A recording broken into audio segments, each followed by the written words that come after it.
Welcome to This Explainer. Today, we're exploring a really profound Buddhist philosophy that untangles a question pretty much all of us have asked at some point. Why does loving someone sometimes hurt so deeply? And more importantly, how can we find actual mental peace?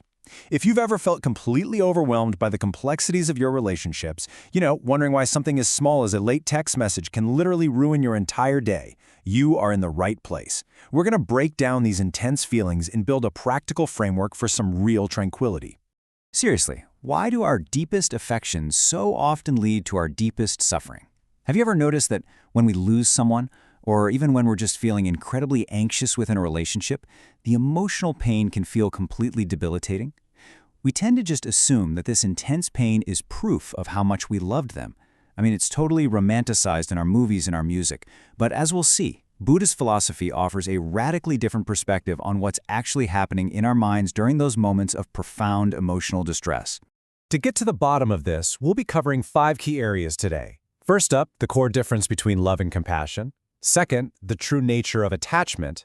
Third, we'll look at the mindset of compassion. Fourth, the wisdom that needs to support it. And finally, the daily practice of bakuwaku.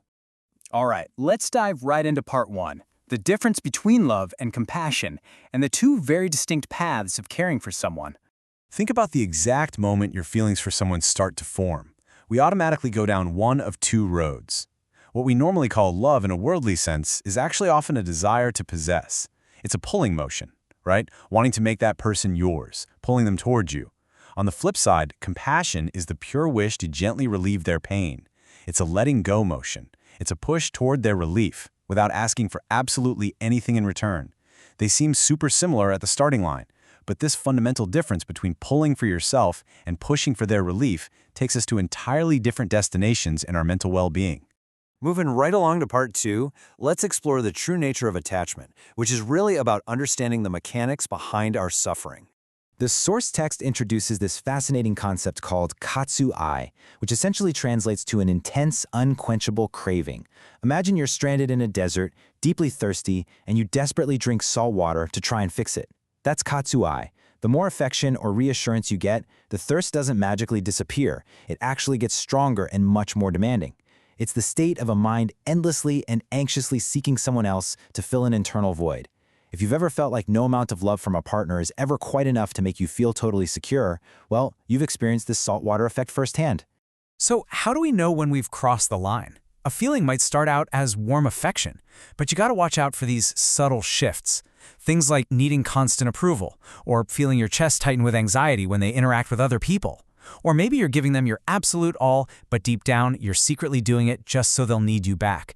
We've all been guilty of that giving to get strategy. Or maybe you feel intense frustration when they just don't meet your expectations. When these behaviors creep in, what we think is love has actually morphed into a desire to control. We're no longer focused on their well-being, we are entirely focused on our own unmet needs. And this brings us to Ibitsudoriku. This is the intense, gut-wrenching suffering of parting with loved ones.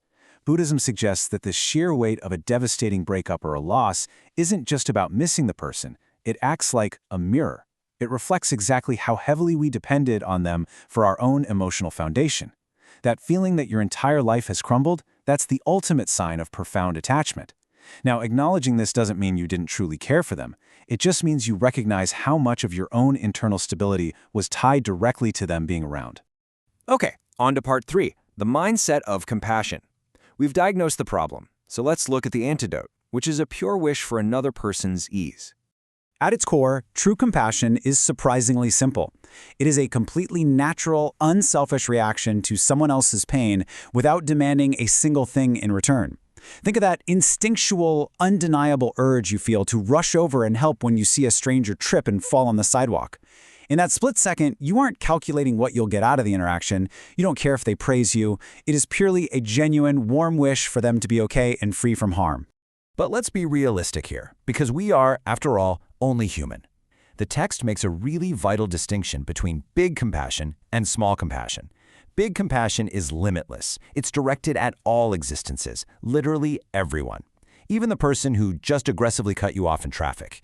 That is the ideal, enlightened Buddhist state. And honestly, it's incredibly tough to reach.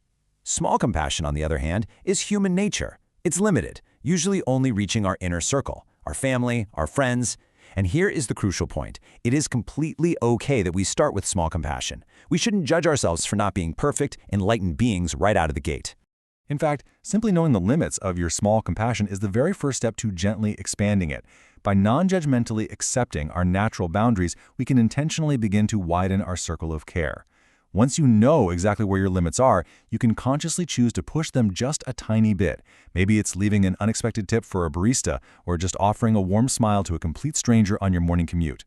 This gradual expansion doesn't just help others, it actively softens your own heart and melts away your own internal tension. Which leads us perfectly into part 4, the wisdom supporting compassion. Because as it turns out, just having good intentions is not always enough. Consider this incredibly powerful insight from the source text. If there is compassion but no wisdom, it spins out of control. If there is wisdom but no compassion, it becomes cold. Acting strictly on the desire to help without truly understanding what the other person actually needs can so easily turn your help into an overbearing burden. Have you ever frantically tried to fix a friend's problem, offering them a million logical solutions when all they really wanted was for you to just sit there and listen? That is compassion without wisdom. It totally means well, but it entirely misses the mark. So how do we fix that? Well, true wisdom isn't some magical gift reserved for the enlightened. It's a highly practical skill you can cultivate today. First, you just have to pause. Step completely outside your own assumptions and observe their true emotional state. Second, look backward. Reflect honestly on whether your past attempts to help actually brought them peace, or if they just made you feel better about yourself. And third, adjust. You have to adjust your approach to match their pace, not your own desires. Wisdom is exactly what makes your compassion actually effective. Finally, we arrive at part 5, the practice of Bakyoraku, which beautifully ties all of this together by focusing on removing suffering and giving joy. Bakyoraku is going to be our ultimate takeaway for this explainer. It's a compound concept where baku means removing suffering and yoraku means actively giving joy. Now, this isn't about grand, sweeping gestures or trying to save the world overnight. It is the dual, everyday action of gently removing pain and actively sharing small joys. And this is so important. It's a practice meant for both yourself and for others. We so often focus solely on the people around us and completely forget to remove our own suffering or give ourselves a single moment of joy. Bakyoraku demands balance. You can profoundly change your life right now by applying Bakyoraku today. First, just acknowledge your own attachments and that thirst we talked about earlier, but do it completely without judgment. Second, when someone is hurting, practice accepting their pain without rushing in to fix it for them. Sometimes simply being a quiet, steadfast presence is the most powerful way to remove suffering. Third, proactively carve out time for your own mental relaxation. You have to honor your own needs. And finally, actively give joy by sharing small, trivial successes and moments of real connection with the people around you. As we wrap up this explainer, I want to leave you with a provocative thought to mull over. Take a look inward and ask yourself, are you holding on to someone out of true compassion, genuinely wanting their ultimate peace? Or are you holding on out of a thirst to fill your own emptiness? Take a moment today to really let that question settle in. Being radically honest with yourself about this distinction is the absolute first step toward healthier, much more peaceful relationships moving forward. Thanks so much for joining me on this deep dive, and I truly hope this framework helps you find a bit more peace in your everyday life.